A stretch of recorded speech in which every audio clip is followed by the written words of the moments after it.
No, still can't hear you. Yeah, we can't hear Nico.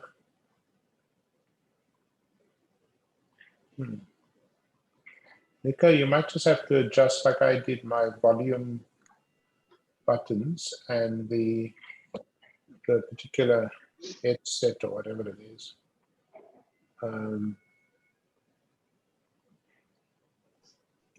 If you go on the speakers, on the speaker thing, there's 3 or 4 options, and normally one of them work. Select the speaker.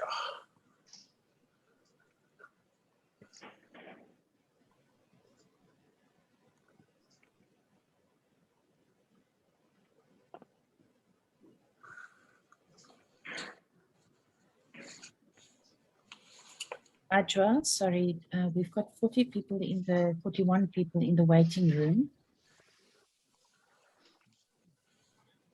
42, and according to my laptop, it's just after 5. You must just let me know when you want me to mute everybody and admit. Thanks, Ilse. I think that we can begin it. We have started admitting people, so we can admit the 42 people in the waiting room now. Okay, thank you. Okay, I'm going to mute everybody, so please note that everybody that's unmuted now will be muted, and then we're going to admit everybody. Armand, I think then we are go. Gotcha.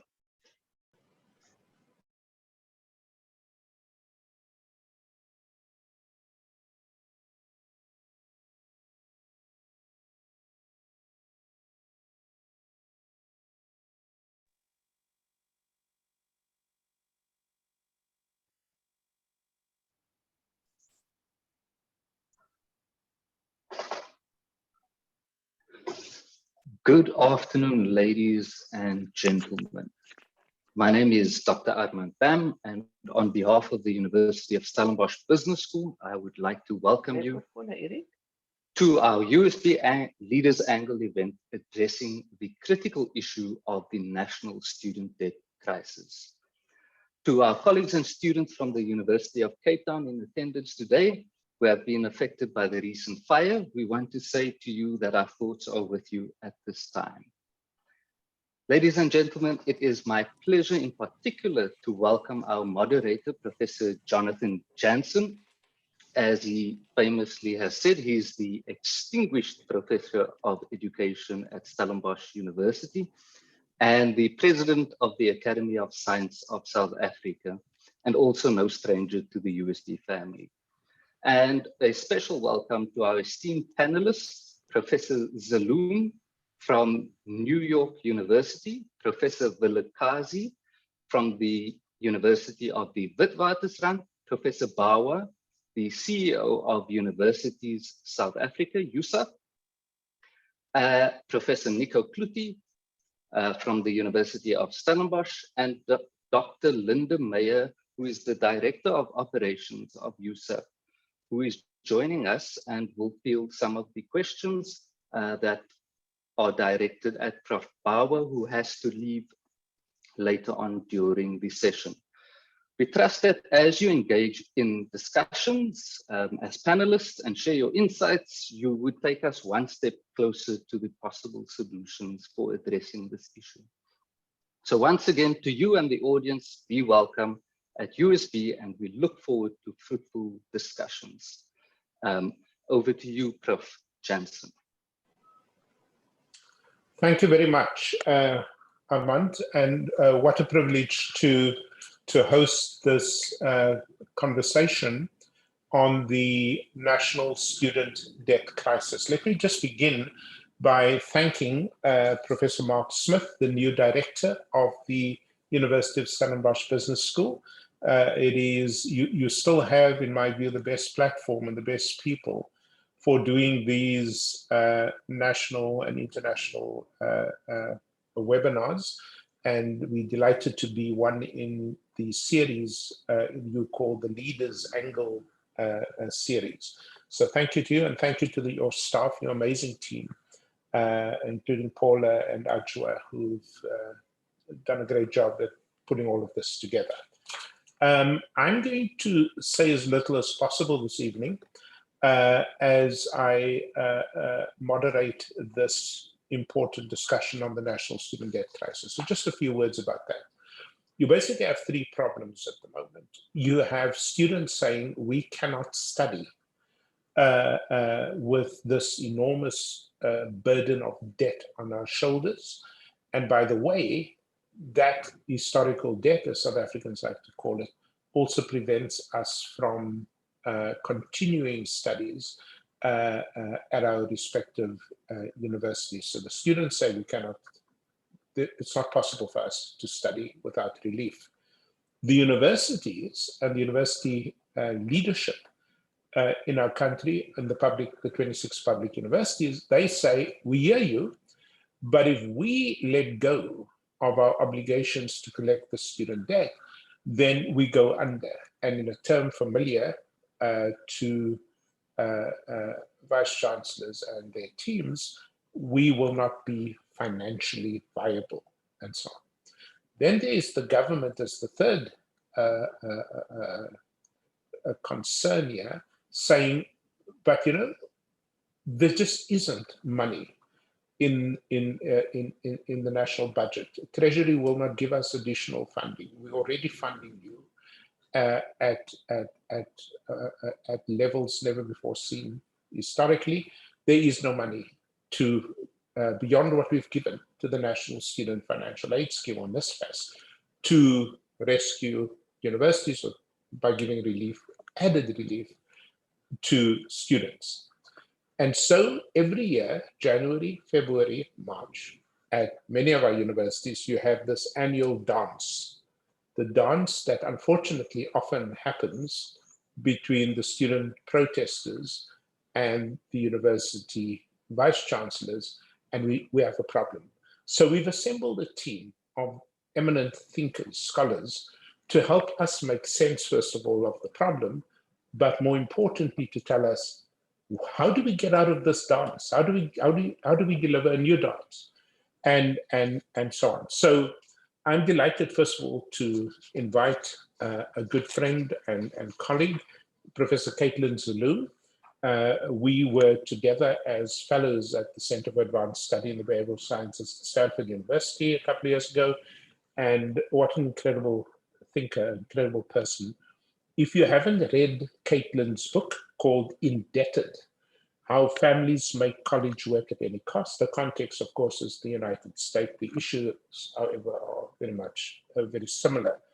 And I've asked Caitlin to speak to us about something about which there isn't a scholarship in South Africa, as far as I know. Nicole, you'll have to help me confirm or otherwise, which is looking at the impact of indebtedness on families who are struggling to send one or two or more of their children into higher education and so on. So I recommend the book Indebted, and it is truly an amazing thing to read. Caitlin has done so much in her life as a scholar and so on and so forth. I don't have time to do that, except that the book in particular has gotten wonderful reviews in the New York Times, the Atlantic, Chronicle of Higher Education, Times Higher Education, sources familiar to many of you. So I'm going to ask Caitlin to kick off this evening, to give us this broader international perspective on debt and student debt, and then we'll go on to Amit Bauer. Caitlin. Thank you so much, Professor. I'm really delighted to be here and to be able to kind of bring this perspective on family life and student debt to you. You mentioned that is an unusual perspective in South Africa. It's also an unusual perspective here in the United States, and which is, I think, one of the reasons why I've seen Indebted resonate so much with families is because they haven't actually seen their own perspective portrayed in, from a kind of scholarly angle before. So these families all carry with them a kind of classic image of college graduation. That image is summed up by a picture of students kind of standing together in their black robes, tossing their mortarboards into a cloudless blue sky. That image sums up the essentials of middle-class adulthood, achievement and equality and freedom. That's what parents want to give their children when they prepare them for college. And today we are very, very far from that. So I want to give you a few details about what the US situation is. So today, 45 million Americans owe $1.7 trillion. That's over $24 trillion in Rand. But that number, as staggering as it is, doesn't even cover what college costs American families, particularly middle-class ones. On average, attendance for one student at a four-year state university runs about 350,000 Rand per year. And for a private college, it's double than that. This is only partially covered by loans, although loans make up a big part of it. For the rest, families kind of scrape together whatever they can and however they can do it, whether that is from a second job, from a loan on their home equity, if they have it, whatever they can do to pull those funds together. And most families also have more than one child. So a middle-class families with two children in a state school can end up owing over 700,000 Rand per year while their children are in college. The cost of college in the US has actually more than tripled since the 1980s. And over the last 40 years, states who run the vast majority of colleges and universities have slashed their spending on higher education. This is exactly the same moment when students and their families have been asked to bear more and more of the cost.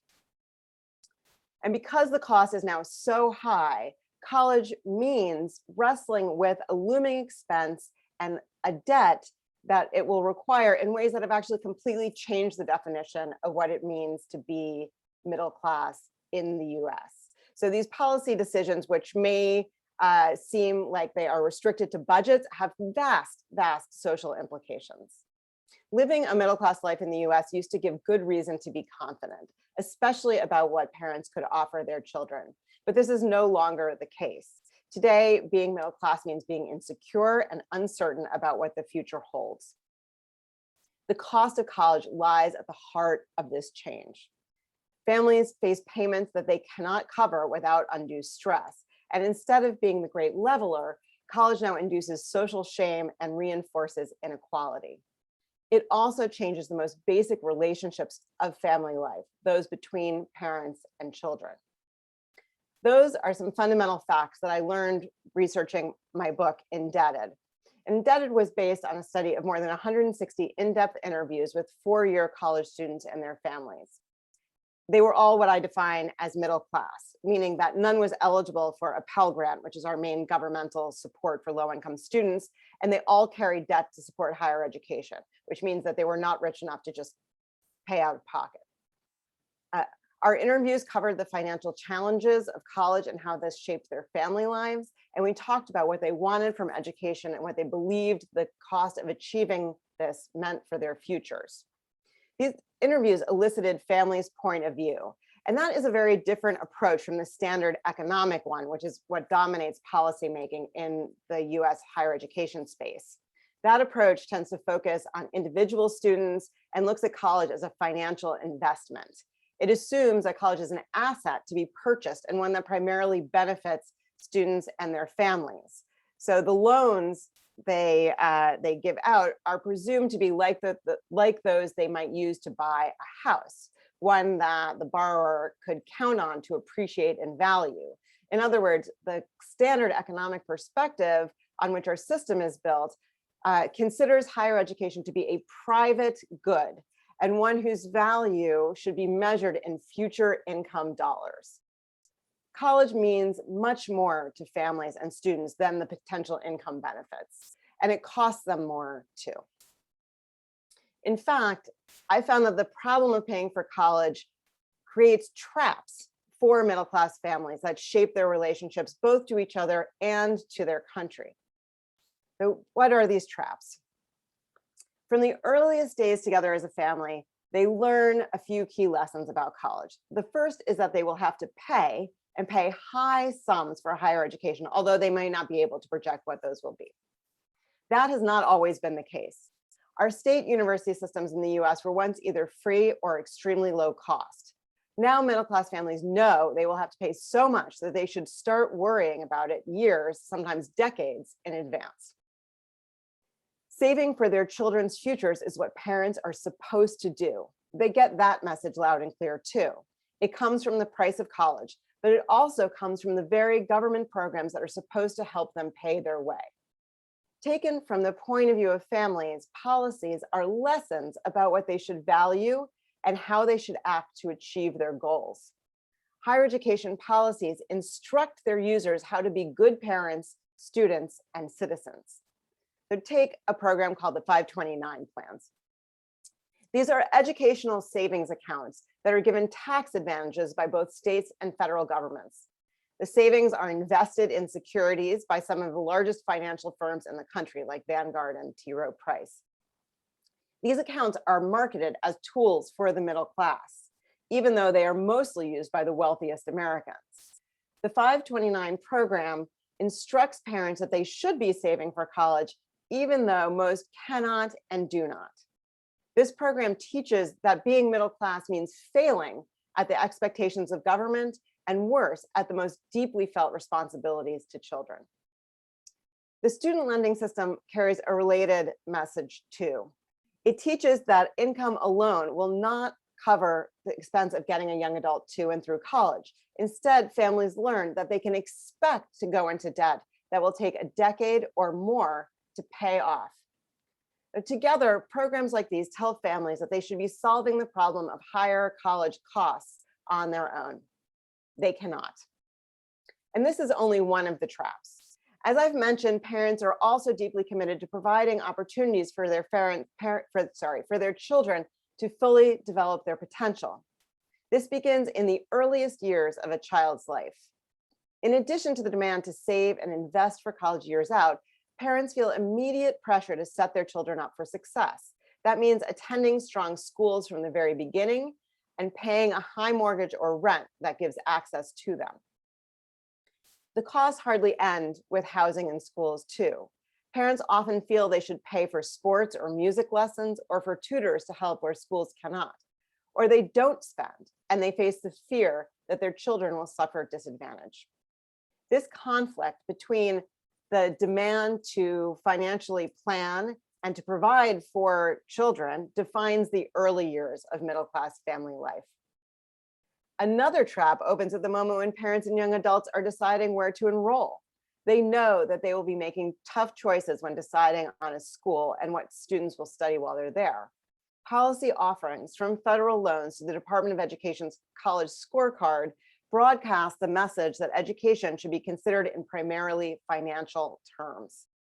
The debt students have to take on also presents bigger questions, like how they will eventually pay that sum back.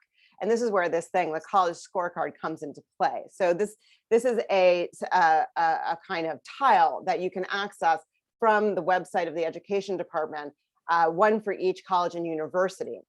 It displays in kind of visually striking graphics what the annual cost of the university is, what the range of new graduate salaries might be. So for NYU, where I teach, it shows that the average annual cost is $42,000. I didn't translate that one into rand. And the range of salaries is about $80,000. So it lists median debt and starting salaries for each individual field of study too, which pits the incomes of business majors against those in psychology, social work, and education. The scorecard is a good example because it tells young adults in a very compressed way that they should be thinking first and foremost about how much they will spend and how much they can make, including the funds that they will have to pay down their debt. We all know that education is for much more than this. Families understand the financial costs, but they also carry another value. Among all the things that middle-class families consider when choosing a college, none was so important as what institution would best fit young adults' development. And although it is, of course, about preparing for work life, students and parents alike describe self-cultivation as the essential reason for pursuing higher education. For parents, developing potential was not only important for young people, though. It marked their desire for a relationship of renewal between generations. Now, if potential points to young adults' distinctive qualities and capacities, that uniqueness is defined in relation to their parents. Young adults should be different from their mothers and fathers, is their perspective. Parents' histories, the oppression they lived through, and the financial burdens that they shoulder should not constrain young adults' futures. Parents should do everything they can to make sure their children can shape their own lives apart from their parents' challenges and mistakes. That is why they are willing to pay so much, paradoxically. Valuing potential in this way is very much in line with the vision of many educators, reaching all the way back to John Dewey. Dewey argued that education is critical because it is the means of student self-cultivation.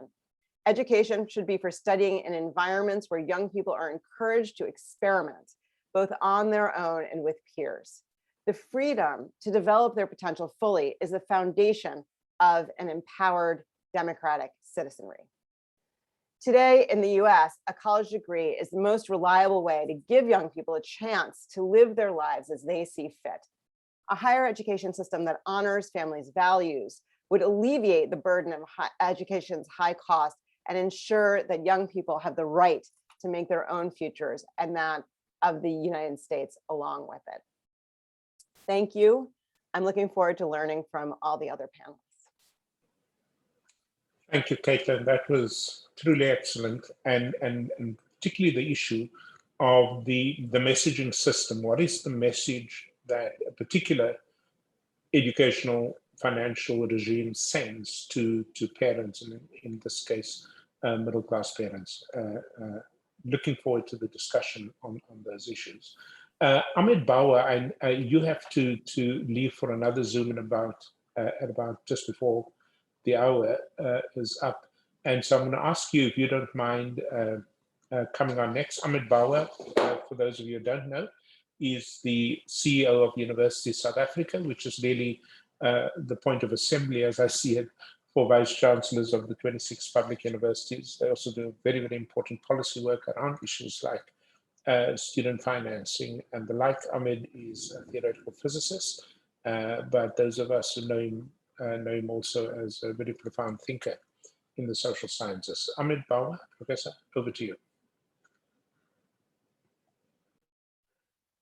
Thank you so much, Jonathan, and good evening, everybody. And it's a real pleasure to be a part of this really important discussion, I think. And I'm so pleased that we had this opportunity of listening to Professor Zaroon, just because it provides us with a kind of with a kind of unfolding scenario that we are seeing here in South Africa as well. And I think that, you know, just to point immediately to some observations at the universities. I mean, for example, we hear of students who have received the student financial aid grant, the student financial aid grant, just to who keep some of the money for themselves and then send some of the money home, like, and kind of just playing out this kind of scenario, you know, that in a society like ours, which is so deeply unequal and where there's such a high level of poverty, what you're seeing is the student grant system also being a social grant system. It's a really dramatic kind of juxtaposition, if you like, between students seeing the need for them and their families seeing the need for their young people to go to university, but understanding also that there's a deep need for students to share some of those resources with their families and so on.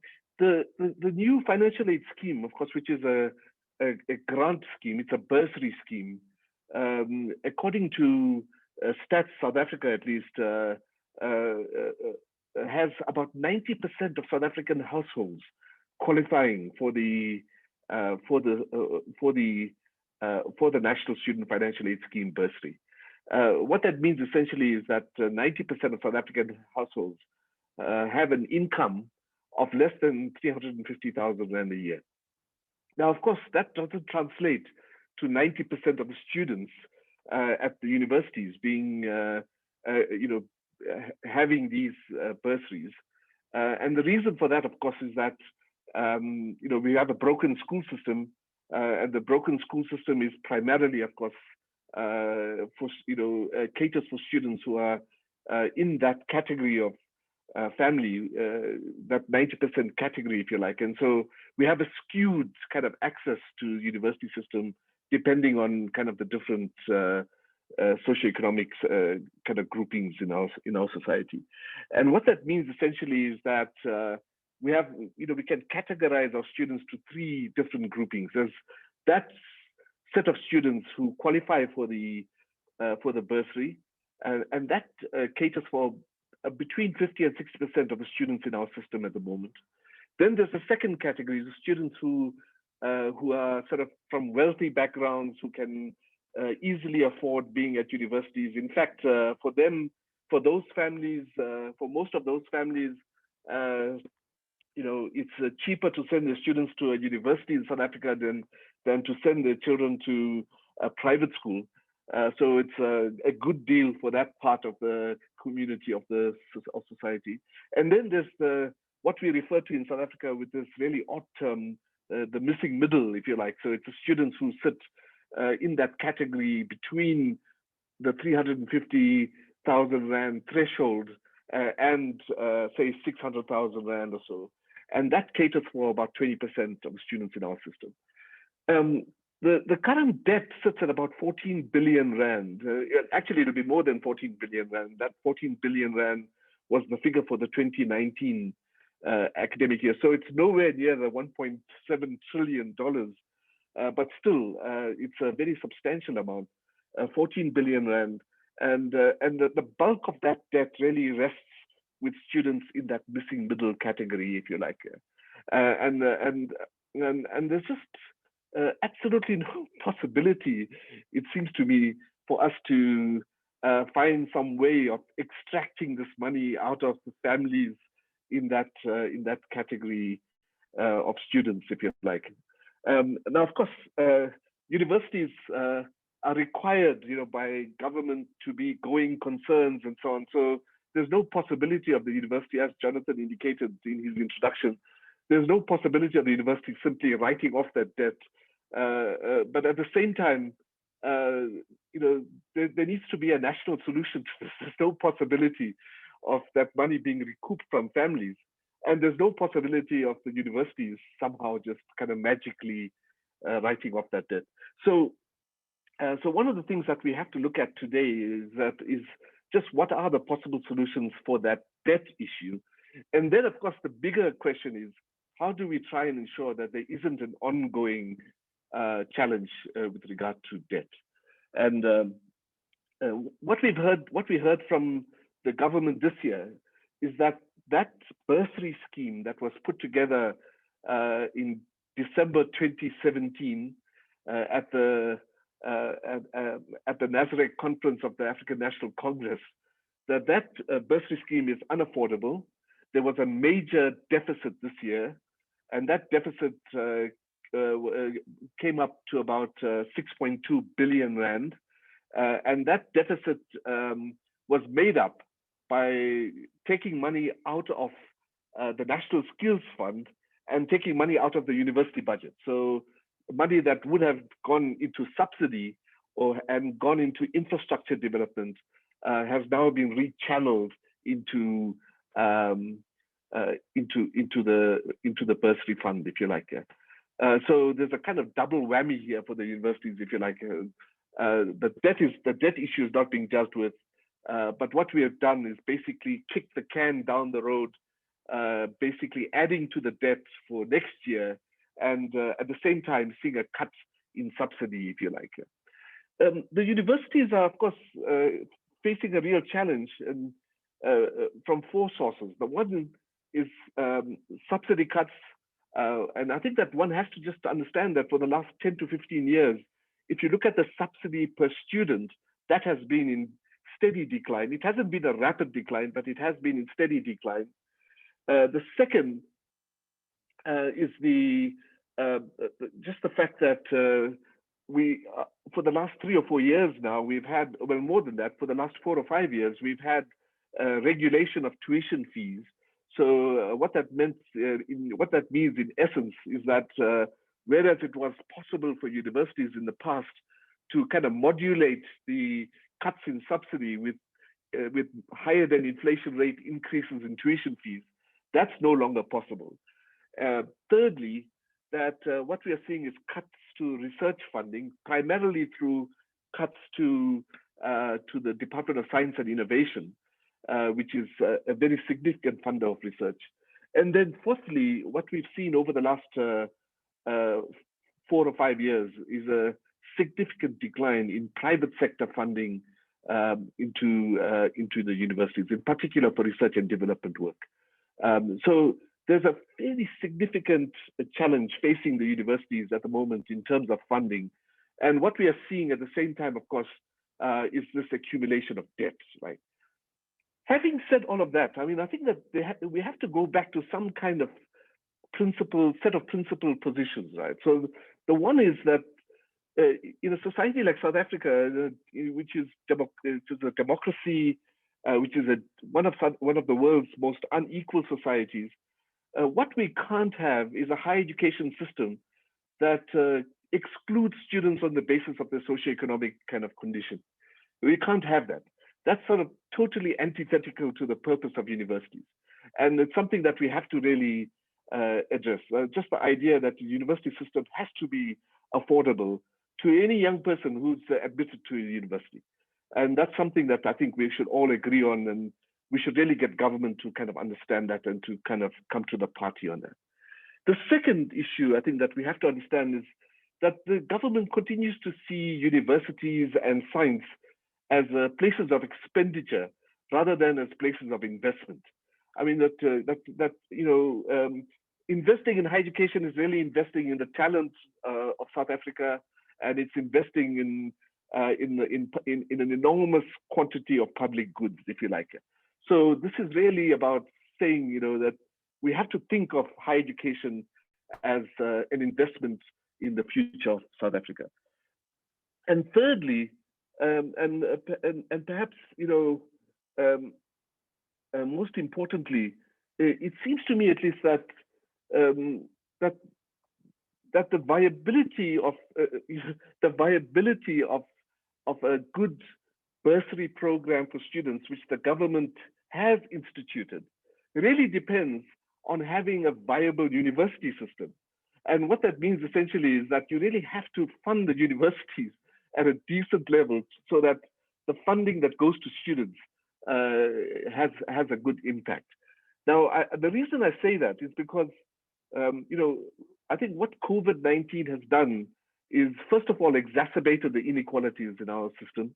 But secondly, and perhaps most importantly, has kind of really spotlighted the impending challenge to the long-term sustainability of our universities.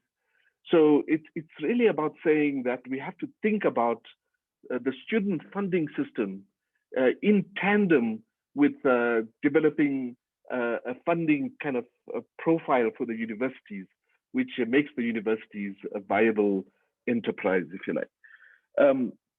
Now, and I've got a couple of points to make about this. I mean, the first is that if we think about the debt system and understanding that the idea that somehow we're going to recoup 14 billion rand from students by exposing them to debt collectors or whatever the case might be, that if we understand that that's really not a viable situation, the one thing that we can suggest to government, is that maybe what we should be looking at is a kind of a steady increase in the funding of universities from 0.6% of our GDP, which is what it is at the moment, to about 1% of GDP over the next 5 years. And to see that as a kind of trajectory, if you like, as a way of kind of really releasing us from that debt challenge. So in other words, saying to government, we understand that you don't have 14 billion rand sitting in some kitty to put into the universities in terms of that. But let's look at a trajectory in funding that will allow us to kind of address the debt issue over a period of time.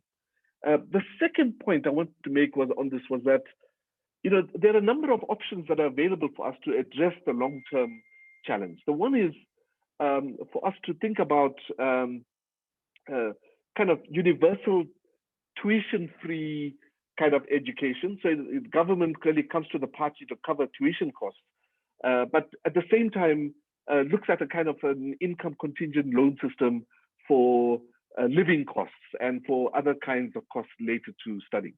That would be a mixed model compared to the one that we have at the moment, which would be which is at the moment kind of really covers about 60% of the students. So there might be an opportunity for us to think about a mixed model, and a mixed model also in terms of socioeconomic kind of conditions of students. So saying that for some students, we can have a gradation, if you like, from full grant to full loan, depending on where students are in the socioeconomic context. So there are models that we can think about. But Jonathan, just to round up, I mean, I think that if we are looking at a kind of a more sustainable long-term solution, at a time when we should be increasing access to the universities, we are really crunching down on access. So we have to look at systemic solutions. One of them has to be that we have to revisit the construction of the post-school education and training system. And to say, you know, that maybe here there's an opportunity for us to really right the inverted pyramid, if you like, which is that we have too many students in the higher education system and too few students in the college system. And is there a possibility for us to correct that model, if you like? Of course, that will mean a really serious intervention in terms of the TVT college enterprise to make it more kind of to articulate it more fully with the needs of the economy, and so that it becomes a first option, if you like, for students. And then to look at proper articulation of that system with the university system. Now, the reason for that, of course, is that, you know, the higher you go up that education pyramid, the more expensive it becomes. So this might be one way for us to have a more sustainable system with increased access. So that's the one thing for us to think about. The second is something that universities don't like to talk about, but something that we have to talk about, which is improving efficiencies. And the one question we have to ask ourselves is it viable? Is it a viable option for South African universities to have a throughput rate of 60%? I mean, that's something that we really have to address. We really have to get more students through the system and to improve the efficiencies and so on. So I think that we have to look at this in two ways. The one is a short-term approach to dealing with the need for the student funding crisis we have, and then to take a more systemic view in finding a solution that's that has a long-term approach to it. Just to end off, finally, just to say that, going back to UDW, Jonathan, at the time that we were there together, and even before that, we had the same challenges. Those challenges persist now. So it's 25, 30 years on. We haven't been able to design a kind of a system that will make this work. And it seems to me, at least, that one of the things for us to do is just to constantly focus on the fact that, notwithstanding the toy-toying students and all of that, if you look just beyond the layer of activists, what you have is a whole layer of young people who just want to study, who just want to get into university.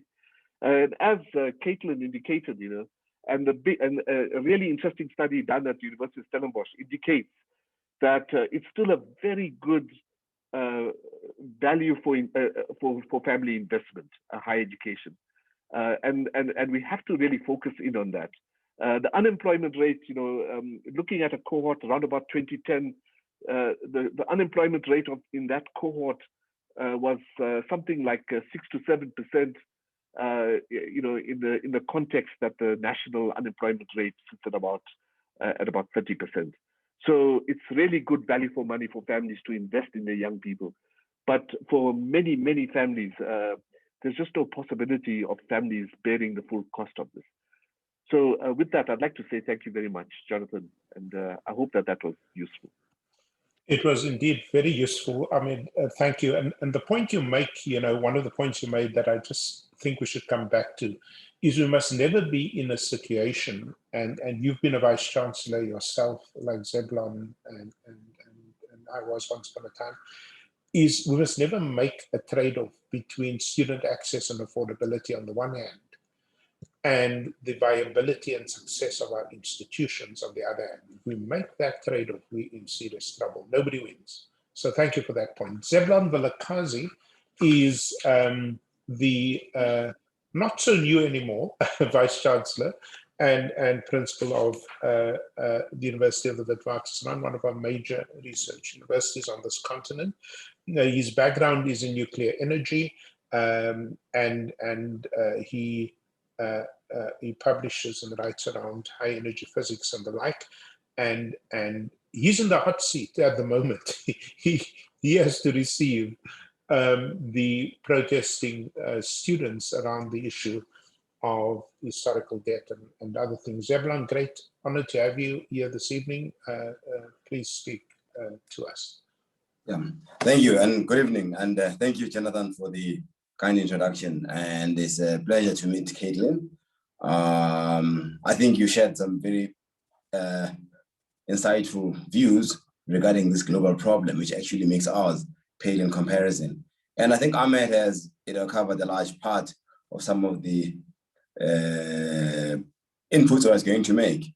And also, as Jonathan mentioned earlier, that I'm actually, Ahmed has been the Vice Chancellor. He is now the kind of principal custodian of the University Collective as a lobby group of all universities in South Africa. Jonathan was a Vice Chancellor of a university and now is having a ringside seat.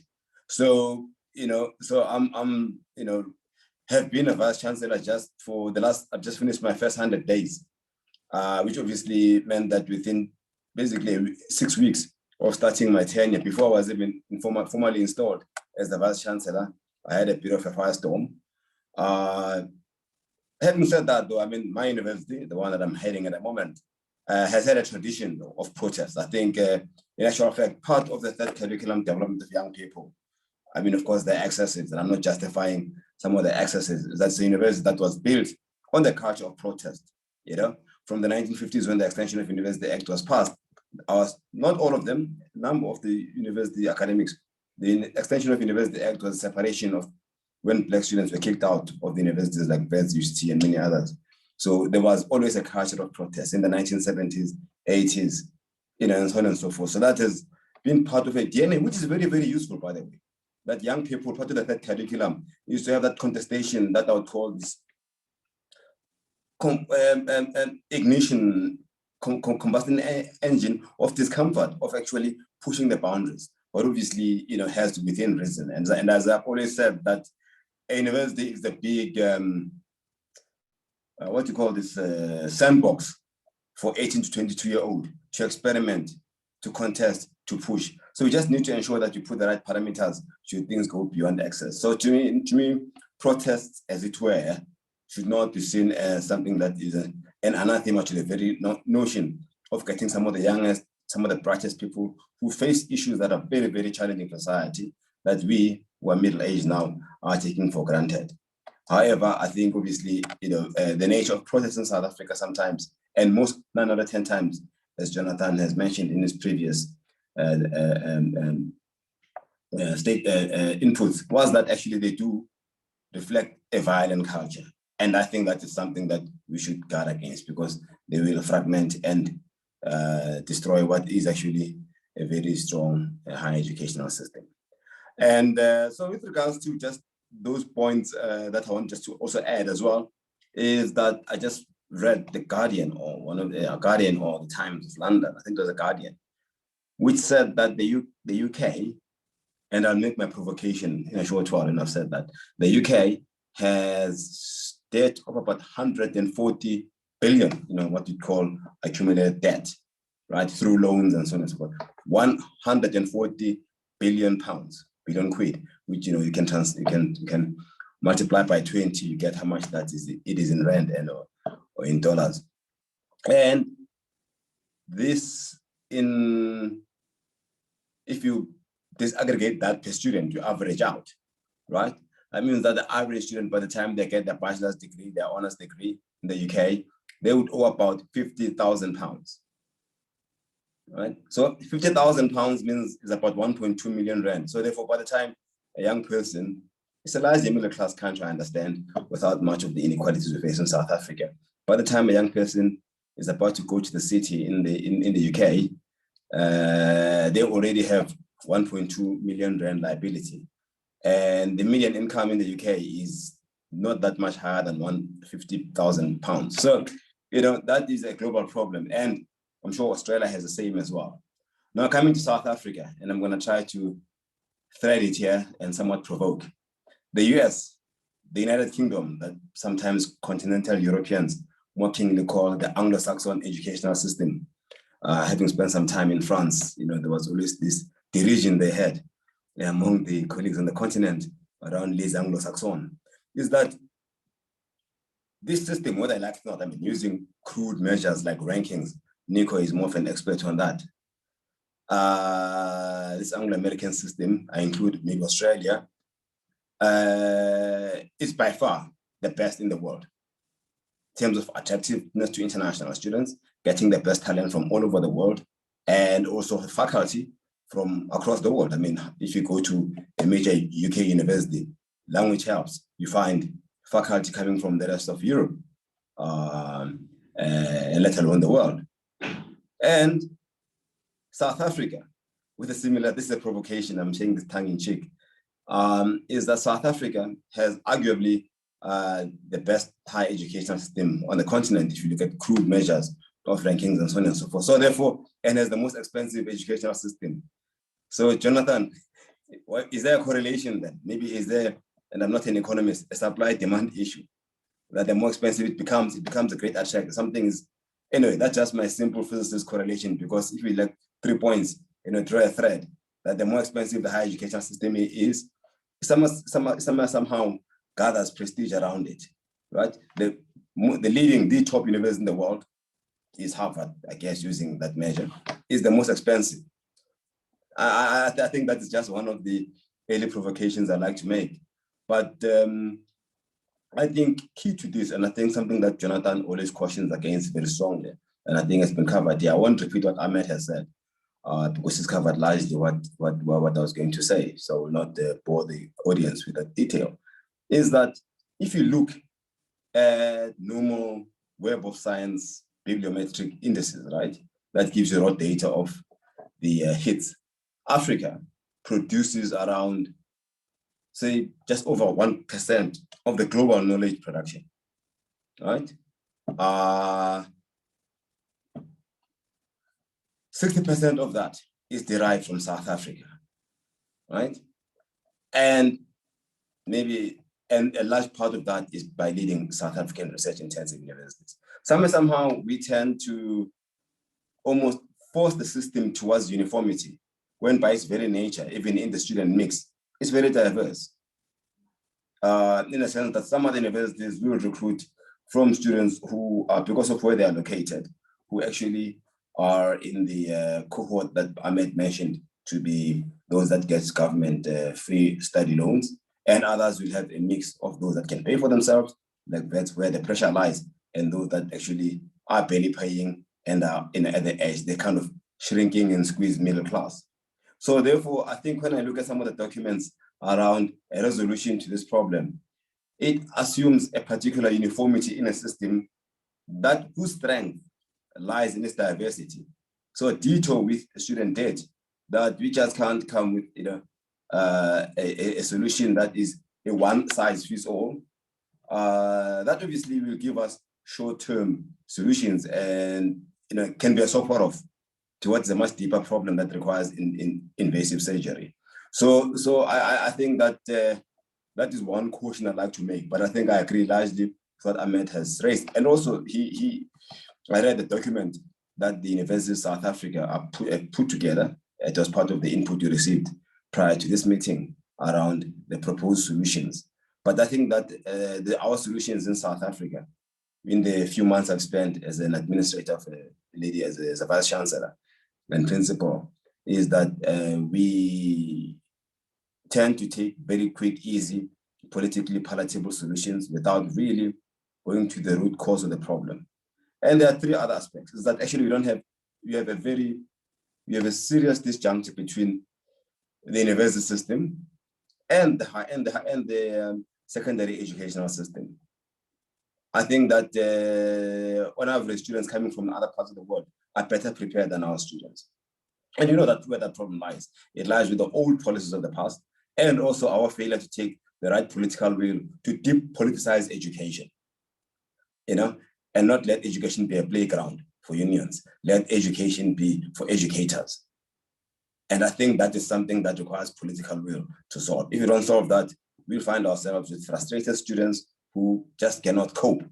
And then they start accumulating debt because they have lost their scholarships, their funds, and then they get trapped in the system. And that is, if we're not to be reductionist, is one of the core problems we need as South Africans. We need to have that intellectual courage to actually face that head on. Thank you, Jonathan, and for your attention. Thank you. Thank you, Zevlon, very much, especially for making time as a Vice Chancellor of a very active university to be with us this evening. And thank you also for the provocation about the relationship between the cost of our education and prestige. I think Caitlin might disagree with you about Harvard. She'd probably say it's NYU that is in that ranking. Now it gives me great pleasure to invite Nicole Klitzer. All of you know Nicole. There's nobody on this continent who's done more research on higher education in South Africa and indeed in the rest of our continent. Many of you will know Nicole as the forever director of the Center for Higher Education Trust, or CHET as we like to call it, which has done amazing work in producing high-level research on higher education. One of his books that I think is worth reading is called Research Universities in Africa. So Nico, of course, was also there at the beginning with the Nelson Mandela's appointment of the National Commission on Higher Education, which gave us a lot of the policies we have today, and he was the research director for that outfit. And Nico is going to tell us what you think you heard and more. Nico, over to you.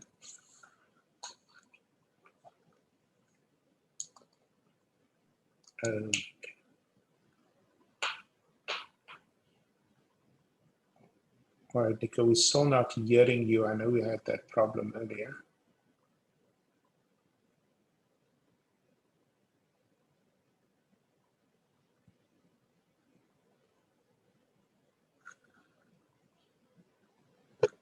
Could you just speak? Nico, can I suggest that you perhaps log in again, and I'm going to ask Ajwa if she could perhaps be available on the phone to perhaps help in that regard, because I do want to hear your commentary on that. So I'm just going to leave the two of you to deal with that. And then Caitlin, while we're waiting for Nico to rejoin us, Nico, are you there? Yes, okay. Caitlin, you had a question about the management of student debt. Could you just quickly restate that? Oh, that was just a question from my American perspective. I'm wondering if the universities themselves in South Africa are in charge of collecting the debt, or who does that? And the reason that I asked is that there is quite a lot of dismay and ire and frankly abuse in the US in the student debt collection system. And this doesn't actually happen through universities here. It happens through private companies that are kind of an adjunct to the Department of Education and the Treasury Department. So the federal government ends up feeling like it is preying on the people who carry the debt. So I was wondering in South Africa how those debts are collected. I wonder if I could ask Linda Meyer, who also works with Ahmed in USAF. Linda, you've worked in the public and the private sector, you know government. Are institutions empowered to collect debt from universities on their own? Yes, Prof. So universities are the primary sources of managing their debt. But when it reaches a point where the university is unable to collect the debt, they do hand it over to debt collecting organizations. Now, this is not something that as USAF we are particularly fond of, because it then has consequential effects, deep-rooted social consequences to these students. Because if they find themselves with a judgment against themselves, that really then influences their future prospects of employment.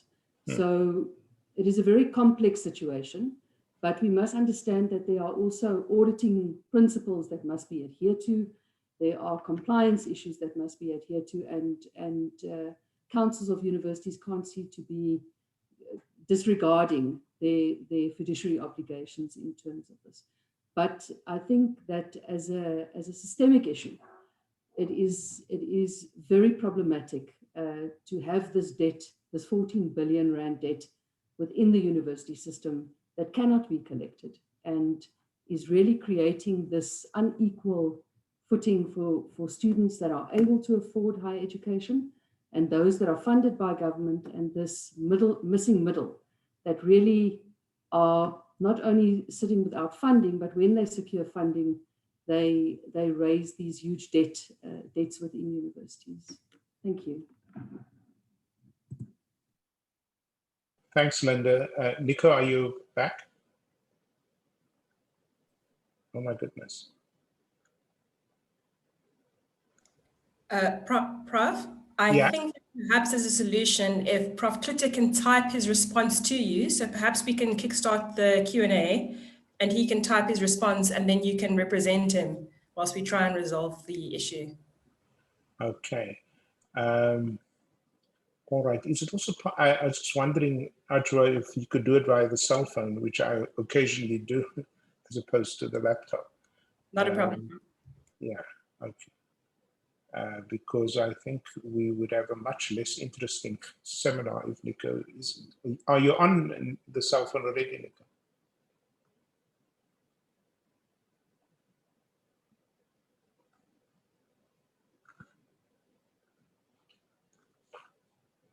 Right, sorry about that.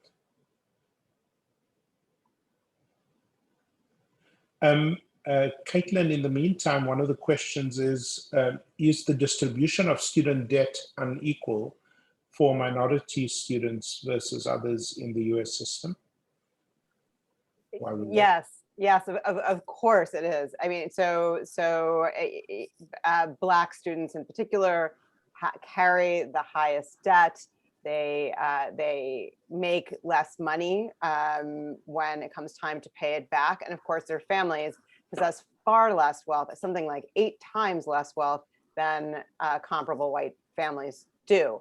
So it shouldn't be any surprise within our system that particularly Black, Latino, Indigenous students and other students of color carry more debt and have a harder time paying it back. That is also true for women. Women carry more debt than men and also have a harder time paying it back. So I think that the message in that I really focus on is that when you build a system on debt, you end up reproducing historical inequalities, which is why it shouldn't be surprising that people who've been discriminated against in one way or another carry that discrimination forward when it comes to debt.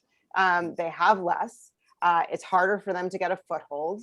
One issue, particularly for Black Americans, is that they need to be, in general, more credentialed to have the same access to jobs.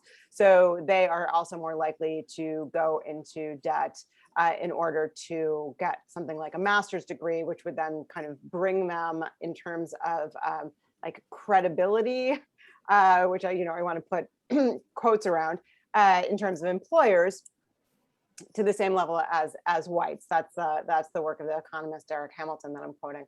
So it's of course a complicated situation, but we need to figure out how debt can be used, if we're going to use it, in a way that doesn't perpetuate these historical inequities. Thank you for that. Nico, are you back?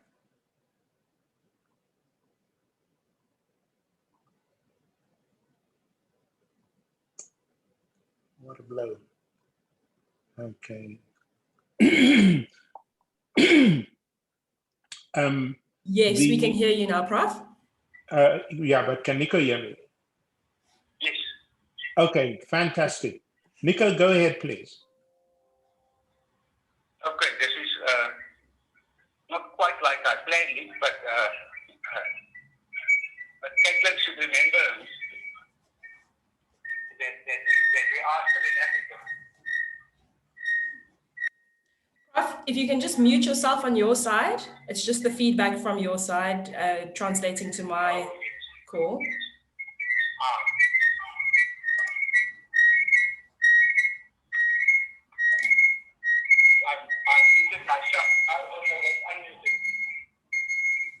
Okay, if we can just have a few moments to correct this. Thank you, everyone.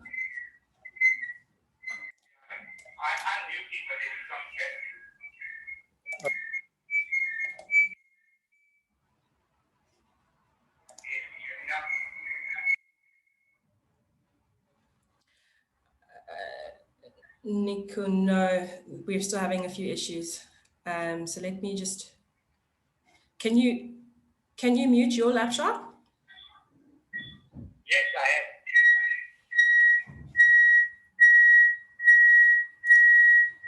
Okay, I've done the same on my side.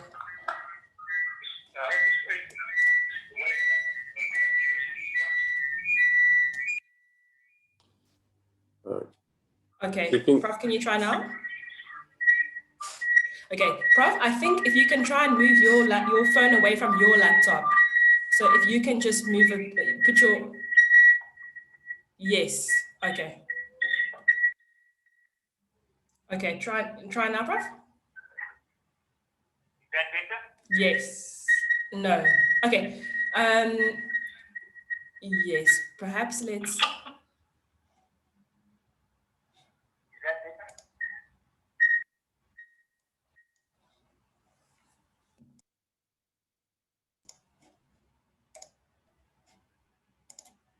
Okay, can you hear me now? No, Prof. Prof. Jansen, I think that we've realized that even though technology has been accelerated during COVID, it's still volatile. So perhaps for the sake of time, whilst Prof. Klitzer and I try and resolve this issue, would you like to continue with the Q&A from the audience? Okay, I'm going to leave you and Nico to try and sort that out. Zeblon, a question that often gets asked in the general public is, why are there still protests? Didn't President Zuma pronounce free higher education? Is the problem with efficiencies within NSFAS? In other words, why do you still have a problem when the public assumes it's over? Yeah, that's, from what I understand, there were commissions that were in place that came with recommendations. And then what happened in 2017, we came with a short-term solution of just saying, a blanket for those that are under 350, forgetting that actually, what if you are like, your family income is about 370,000 a year? They are materially not different from that. Then looking at the pyramid, is that there will be a significant number of those that are in the missing middle. So clearly, some algorithm that was used to actually make this judgment on the 2017 December judgment clearly didn't factor that into account.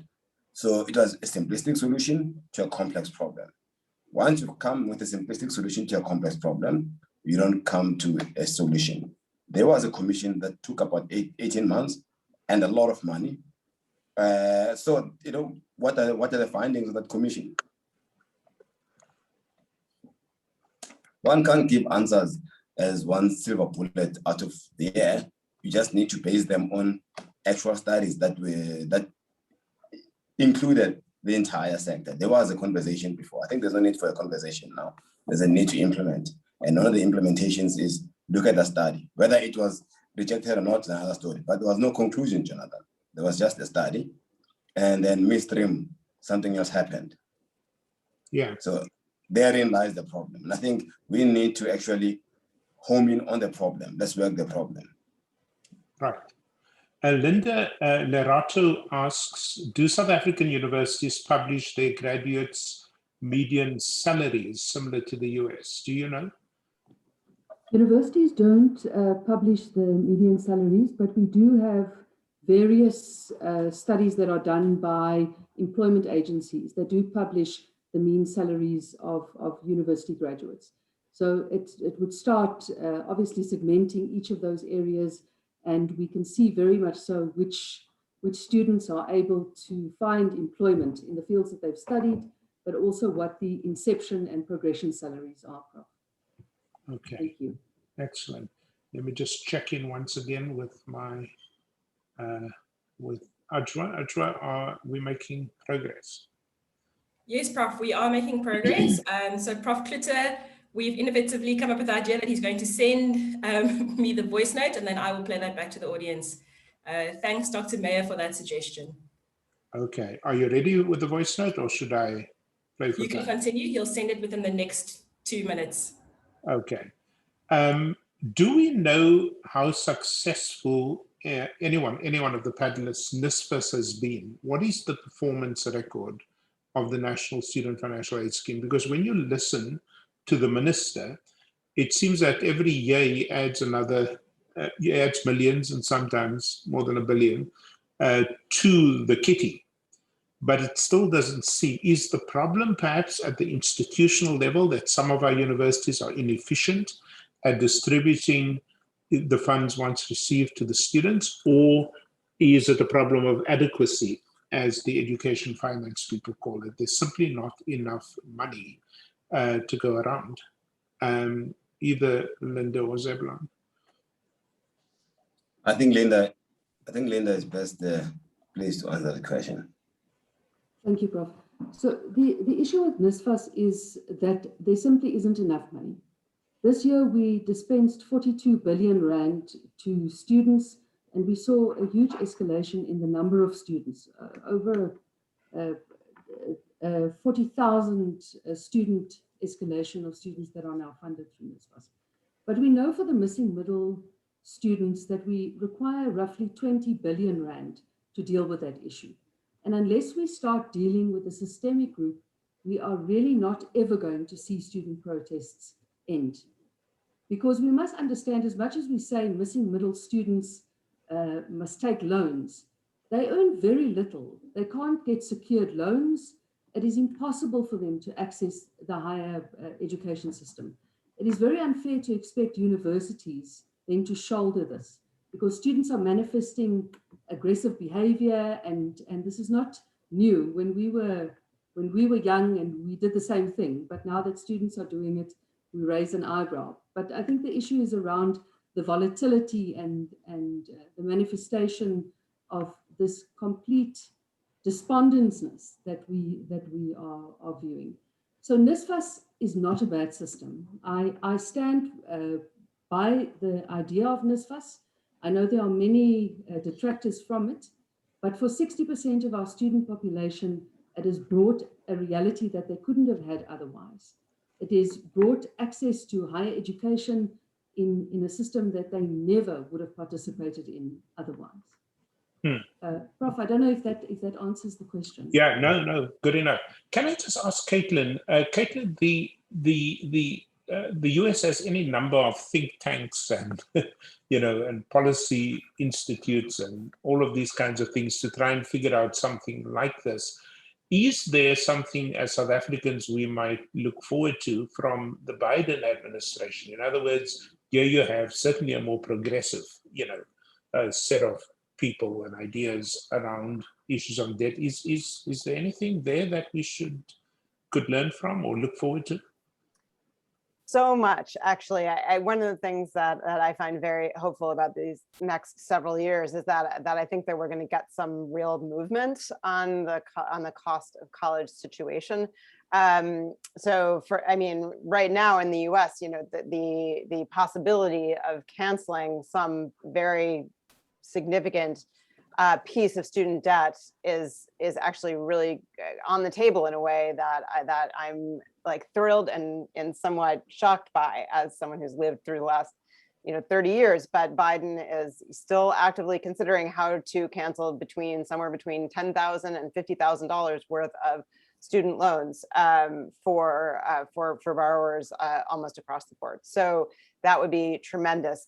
There is also a House College Affordability Caucus that is currently reviewing some of the big issues for how to bring costs down for students at state institutions, led by a representative named Katie Porter, who was once a law professor at the University of California. So she knows this in her blood. I think that what Amit Bauer was talking about, a mixed model of moving to something like a tuition-free college with a system for income-based repayment, loans for students for living costs, is something. Both of those pieces are very much on the table in the U.S. And I think that it presents a way forward that would be beneficial in the U.S. As well as possibly in South Africa, as he's suggesting. So there's a lot of debate, and I do think that we're going to see some movement. Fantastic, thank you for that. Adro, when you're ready, just shout, please. Can I just ask you, Zebulon, Nokutula talks about the problem with the provisioning of devices. I take it these are laptops and stuff to NSFAS funded students, as announced by the minister, and that this has not happened yet. Do you know why this might be the case, but if not for WITS, for other institutions? Yeah, just first, before I answer that, Jonathan, let me just take the liberty of saying that the provocation that I raised earlier to Caitlin about prestige and funding was not making a statement there. I was just making an observation. I think I'm cognizant of the fact that even Piketty in his book of Unequality does say that what was meant to be the equalizer in terms of the US higher education system, and even here as well, has become a great accelerator of this inequality. So that is something that we need to worry about and find out what actually causes that to creep. Regarding Notula's question, is that we actually had part of our debt was related to largely pre-funding some of the students who are in the National Financial Student Aid System for them to register and have access to all the devices. And then the Department of Higher Education, so the NSFAS, will pay us, we reimburse us during the course of the year. So as far as I'm concerned, within the vet system, we've had to deal with that problem using our advanced loan scheme to a library, I call it a library type system of acquiring devices and providing them to students. And again, it's not sustainable. That's on top of, the fact that our fees are not increasing as much as they should, at least for those that can afford. So we are clearly going to a process here that will, if it continues at this rate, will create a serious problem going forward. I want to ask you a question which I'm a little nervous about, but I'm going to ask it anyway. My colleague, Nick Spall, I saw on the line here earlier, and I was looking for data on enrollments, because in the study that I'm doing on dysfunction in some of our universities, one of the things I noticed was in the mid-90s, that is just after democracy, the enrollments, several universities like Walter Sisulu, UWC, others were struggling to find students. They didn't have enough students to take in. And now, of course, we have, quote, too many students, if you believe the Ministry of Education, so that, for example, there was an attempt, as you know, which got thrown out in court to reduce the number of enrollments at UNISA. So my thought was, if you just think like an economist for a moment, why did we go from such a very low enrollment in the system in the mid-90s to having a bulging system at the moment, which we cannot afford? Again, think like an economist. And it seems to me there were two things that sparked that. One is for 2 or 3 years, in fact, in the mid-90s, the pass rate from matric was below 50%.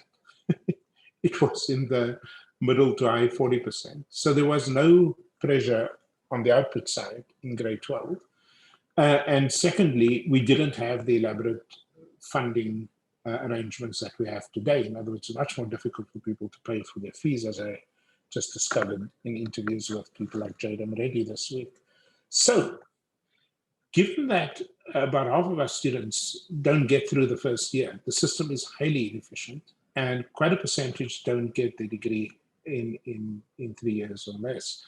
Isn't it possible to resolve this problem in part by having a more rigorous examination, not this 30 and 40% nonsense as a pass rate, but a more rigorous examination at the matric level that therefore also gives us students who are more likely to pass through the higher education system at acceptable rates, and in this way make it possible for more students to participate successfully, in the system while getting the numbers much lower. The question, of course, is where do you put the students who would pass on the minimum, that is without a bachelor's pass? And it seems to me that thinking that I'm doing only works if you have a really reliable, solid, technical college and or college system, which we don't, because the articulation, as one of the questioners pointed out, is not that good. So you're not going to get the money from Treasury as a bailout or the cancellation of debt, which is my, preferred proposal. Maybe we need to think about who the students are that graduate. I'll just put it out there. And as people say on social media, don't worry, I'll leave the room and close the door myself. But anyway, I'm going to put that there. But Ajra, what do we have? Can I respond? Yeah, please, Seblan, before I go to Ajra. It's a very tough question, but I think I'll give you a step as a non-economist. I'll actually somewhat contradict that and say that with our kind of demographic profile of a median age of about 27 years old, we are probably, a country that actually ought to have built more universities or more institution of post-secondary education in various form or another in their own diverse way. Because people went to universities as a sign of hope, and that's very, very important. That was the founders' yacle, the happiness of the new possibility that ended with that opened up with the end of apartheid. So therefore, it's actually a very welcome development, provided obviously we get the right profile and quality of students, and secondly, that we have a system that doesn't overburden, like overmassification has been shown in many countries, be it post-1968 Europe, or post-colonial Africa, that overburdening the system with students when you do not expand it creates a challenge. I believe that, for example, in the United States after the Civil War, you had these land grants, institutions that are now world-leading to cater for that boom. In the 1960s in the UK, you had the red brick, also in the Industrial Revolution days, we had the red brick universities that emerged, when the country was industrializing, and they've become world-leading universities, apart from the old medieval ones. I think expansion of the higher educational system, I'll give you an example, Jonathan, that at VEST, for example, we have almost close to 20,000 students applying for say 300, 400 slots in the Faculty of Health Sciences, the medical program, and they've got excellent marks. So I don't think I'll blame slightly on the average mark, because you do get very good students, but the number of seats, the number of facilities that can accommodate the students is small. You only have about 6 medical schools that were built for a time when you had 16 million people in the 1970s. Now the population is more than quadrupled, and we still have hardly added new medical schools. Therein lies the problem. Yeah, I agree. I think politically, it's probably a non-starter. Okay, Ajwa, what do we have? Okay, so Prof, we found a workable solution. I think what we'll do is Prof Klitzer was still not able to share it via the voice note, but he will type up his commentary on each of the speakers' presentations, and we will share that with everyone accordingly tomorrow morning, Okay. everyone that was on, so that he will get that opportunity to share his views as well. Okay, we have run out of time. I'm conscious that it's the middle of the day for Professor Zaloom, and we're going for dinner. She's she's probably going to teach or something. But Nico, I do apologize that we weren't able to get the richness of your feedback.